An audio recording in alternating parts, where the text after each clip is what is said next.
Hi guys, ചെമ്പനീർ പൂവ് promo റിവ്യൂവിലേക്ക് സ്വാഗതം.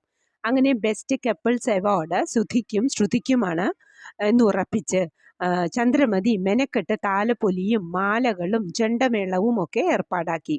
Car നിർത്തി സുധിയും ശ്രുതിയും ഇറങ്ങിയതും ചന്ദ്രമതി ആരതി ഒഴിയാൻ ഓടി വരുന്നു, അവരെ ആനയിക്കാൻ. ഇതൊക്കെ കണ്ടിട്ട് സുധിയും ശ്രുതിക്കും സന്തോഷമായി. ഞങ്ങൾ തോറ്റതിൽ ആന്റിക്ക് സങ്കടമുണ്ടാവുമെന്നാ കരുതിയത്, ഇത്രയൊക്കെ ഒരുക്കങ്ങൾ ഞങ്ങൾക്ക് വേണ്ടി ചെയ്തത് അറിഞ്ഞില്ല എന്ന് പറഞ്ഞ് ശ്രുതിക്ക് സന്തോഷമായി.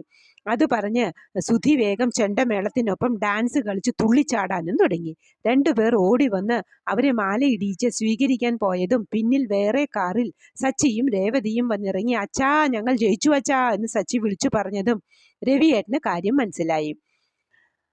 രവിയേട്ടൻ വിളിച്ചു പറഞ്ഞു, നിർത്ത്, മാലയിടല്ലേ എന്ന് വിളിച്ചു പറഞ്ഞു. സച്ചിയും രേവതിയും ഓടി അടുത്തെത്തിയതും തുടങ്ങട മേളം എന്ന് പറഞ്ഞ് മാല അവരുടെ കഴുത്തിലിട്ട് കൊടുക്കുന്നു. ശ്രീകാന്തും വർഷയും ഓടി വന്ന് അവരോടൊപ്പം ഡാൻസ് കളിക്കാൻ തുടങ്ങി. ആകെ ഉത്സവ ലഹരി. ചന്ദ്രമതിക്ക് മാത്രം കാർമേഘം ഉരുണ്ടുകൂടിയ മുഖവുമായി നിൽക്കുന്നു. ഇതാണ് പ്രമോ ആയി കാണിച്ചത്. പ്രമോ നല്ല അടിപൊളിയായിരുന്നു. അതുകൊണ്ട് വരുന്ന എപ്പിസോഡും അടിപൊളിയായിരിക്കും എന്ന് കരുതാം. പ്രമോ ഇഷ്ടമായെങ്കിൽ ലൈക്ക് ചെയ്തും ഷെയർ ചെയ്തും സബ്സ്ക്രൈബ് ചെയ്തും സപ്പോർട്ട് ചെയ്തും സഹകരിക്കണം.